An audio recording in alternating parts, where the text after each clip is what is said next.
Our next speaker is Bryony Dixon.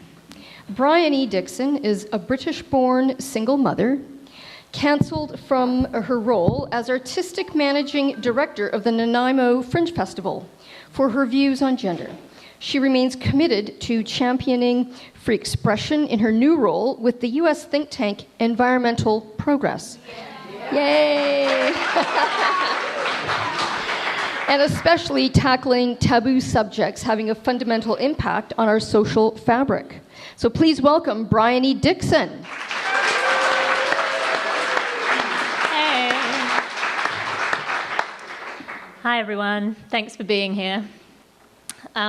Last time I spoke on a panel about this issue, I shared my cancellation story, which highlighted the impact of gender ideology on free expression and described some of the ideological capture of our institutions.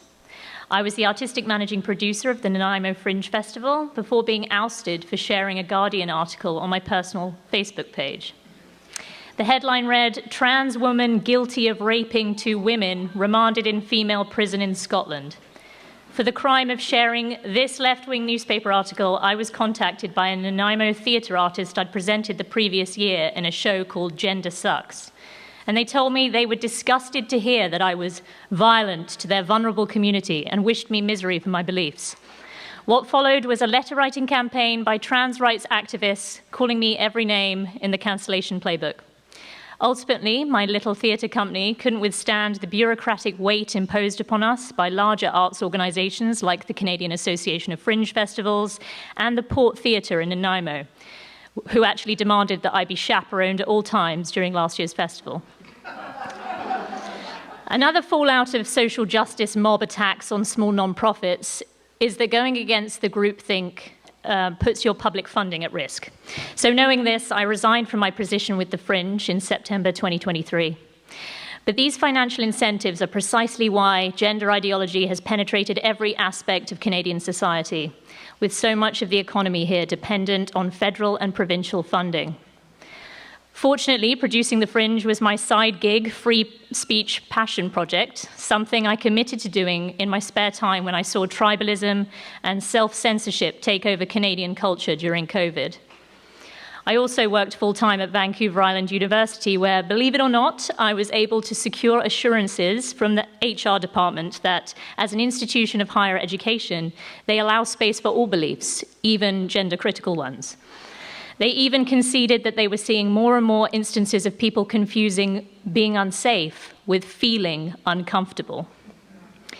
But where has all this coddling got us, other than perpetuating a toxic culture of narcissistic entitlement that now sees men celebrated for forcing babies to suckle at their drug-laced, synthetic hormone-infused body fluids?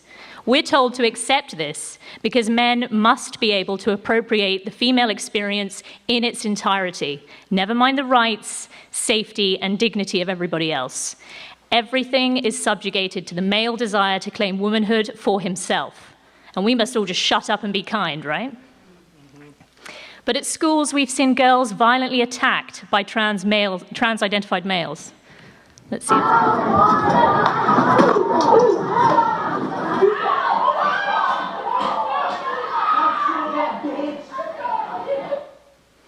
Only to be abandoned by ideologue teachers and school administrators. This is a different school and a different male attacker.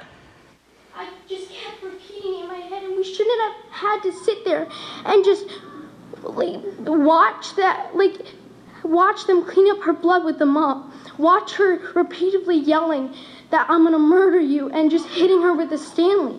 And I don't get how, you couldn't have stopped it. It was 5 hours from when I told you it was going to happen and when it happened. It was 5 whole hours. I don't get how you couldn't have stopped that. And how Ms. Fattori said, don't worry, it's not going to happen. We have her under control. But clearly you didn't. As women, as parents, when are we allowed to say enough? I'm going to focus my talk today, the rest of it, on protecting kids from just some of the harms of gender ideology. Rather than apologize to the Puritans after my cancellation, which never appeases them anyway, I did some public panel talks with fellow heretic Meghan Murphy, And I also made some performance art. I'm very thankful to my friends, Tina and Kim, for hosting their monthly free play cafe, open mic night. And what's playing behind me is a clip from a 5-minute performance I did on female erasure. I just want to say that catharsis is real, and it can heal us. I also decided to expose the Fringe Theatre's blatant sacrifice of free expression on the altar of this ideology by writing an article in Quillette. This caught the attention of Mia Hughes, my now colleague, who reached out to me over X.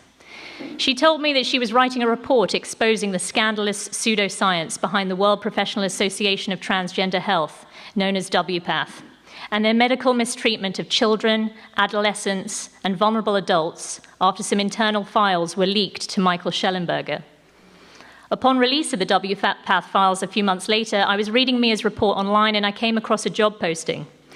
I've now landed a full-time role where I won't be cancelled for believing in biological facts, and I'm working alongside Mia for Schellenberger's US think tank, which is now actually called Civilization Works. And I'd like this... Thank you. And I'd like this to be the major takeaway from my talk today. Courage and integrity is always rewarded.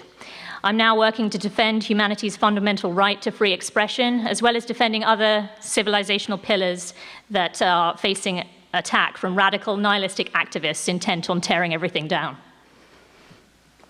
So since my last panel appearance, there have been many developments in the realm of gender medicine, in addition to the WPATH files, most notably the UK's independent CAS review and a recent study revealing that the suicide risk post-gender-affirming surgery is actually 12 times higher. So what is WPATH?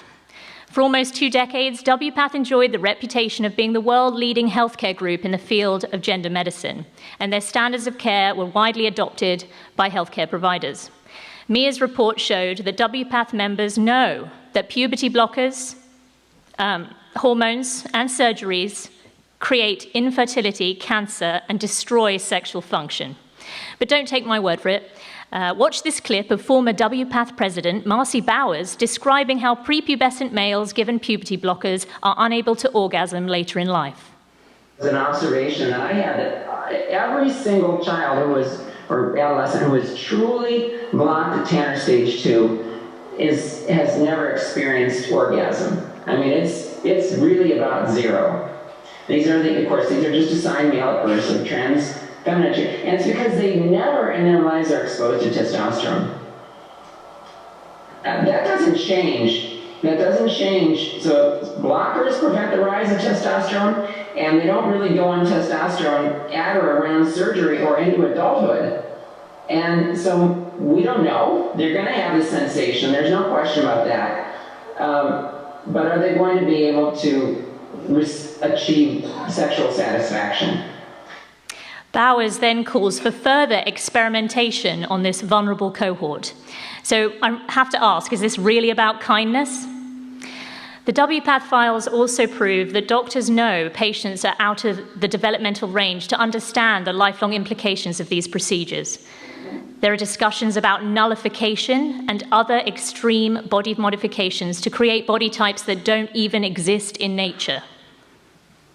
Patients with severe mental health issues such as schizophrenia and dissociative identity disorder are being given hormonal and surgical interventions, and members dismiss any concerns and characterize efforts to protect children as unnecessary gatekeeping. What's clear is that the organization's approach to medicine is largely consumer-driven activism and not science. Shortly after the release of the WPATH files in March of this year, the UK's National Health Service announced that it was halting puberty blockers for minors, following the likes of Denmark, Finland, and Norway. Then the CAS review, 4 years in the making, was released. Dr. Hilary Cass was appointed to chair the independent review of gender identity services for children and young people. A former president of the Royal College of Paediatrics and Child Health, Dr. Cass had recently finished a term as chair of British Academy of Childhood Disability. The main paediatric gender clinic in England, the Tavistock, was closed down in 2022 after her interim report exposed an indifference to the special vulnerability of disproportionately autistic and same-sex attracted children. with some Tavistock staff even joking that there won't be any gay kids left. The dramatic rise in child referrals and change in demographics raised the alarm that some kids are impacted by social contagion. Notice the sharp rise when smartphones became widespread, and then again following COVID lockdowns when kids were isolated and exposed to more online content. Previously, gender dysphoria affected mostly prepubescent males, but now it's overwhelmingly teenage girls who are seeking help. Lisa Littman first identified rapid onset gender dysphoria back in 2018, which is comparable to other body dysmorphia and self-harming contagions like anorexia and bulimia, which we treat with compassionate psychotherapy, not surgery, not diet pills, and not affirmations that the child is fat.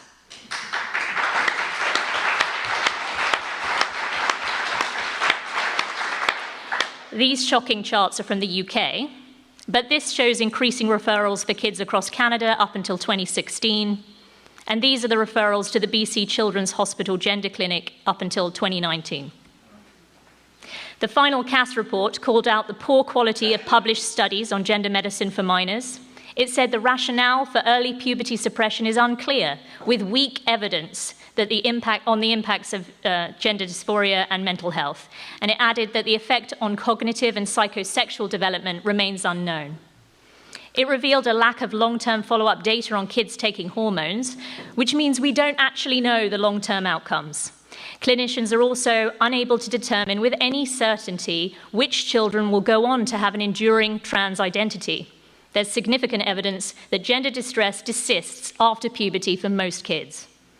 And most damagingly for WPATH, the CAS review revealed circular referencing by them and the Endocrine Society, used to fabricate consensus and falsely claim that their recommendations were evidence-based. That's what this diagram is. As well as her 2023 call to allow women and girls to speak on sex, gender, and gender identity without intimidation and fear, the UN Special Rapporteur on Violence Against Women and Girls, Reem Al-Salem, released a statement on the devastating impacts of gender therapy for teens revealed in the CAS review. And yesterday, breaking news, the UK government banned private prescriptions for puberty blockers.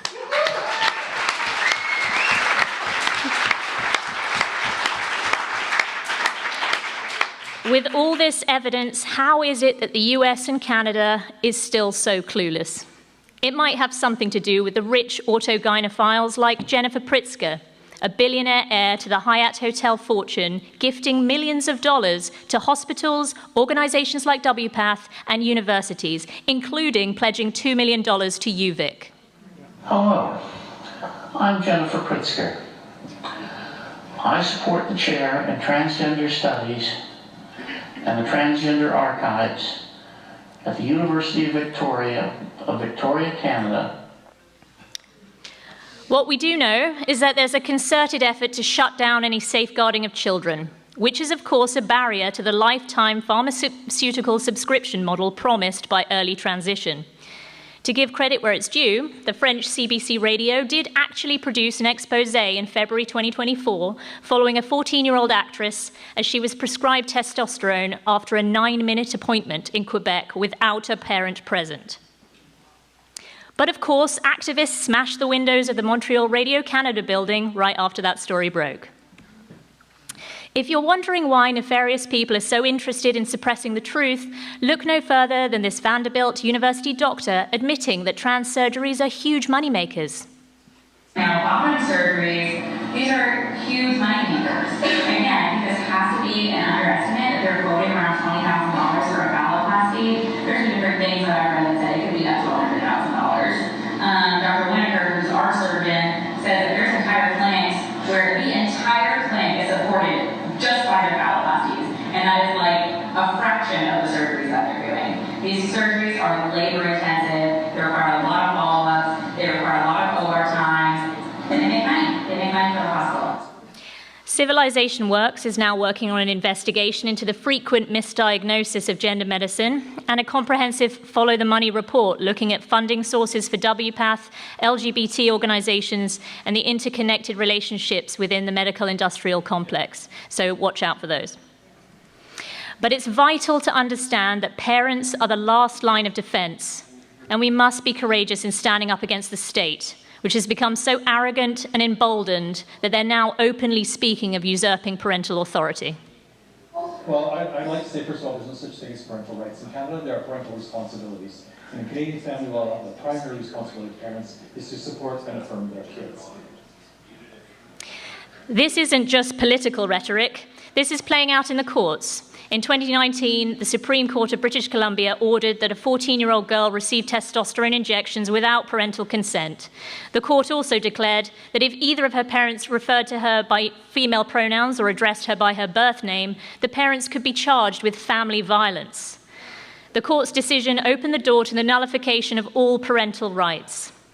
The child, no matter the age, is increasingly considered to be autonomous. And I invite you to consider what that would mean for laws around sexual activity between kids and adults, as well as other medical procedures that the Canadian government wants to roll out to our children, like medical assistance in dying.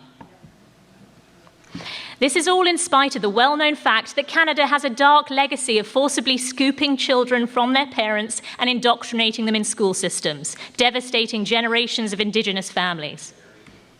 And that's not to mention the many examples, not just in Canada, of states justifying forced sterilisation of the mentally ill, gay, and Indigenous people.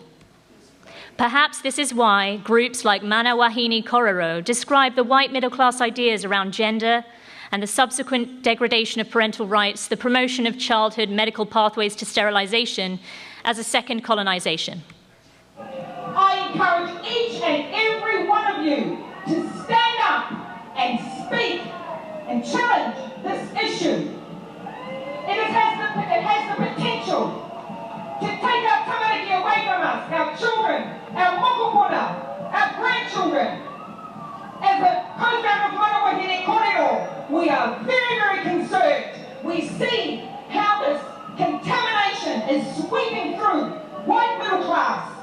Groups of girls are suddenly coming out as non-binary or boys. When will that happen to us? We barely survived the first colonisation. This, in our opinion, is the second, and we will not lie down. Te Moriora! Please be like Michelle in that video. Protect your children, your families, and our future generations, because they are under attack by converging interests, financial and others much more sinister, that I invite you to look into when you leave here tonight. Thank you.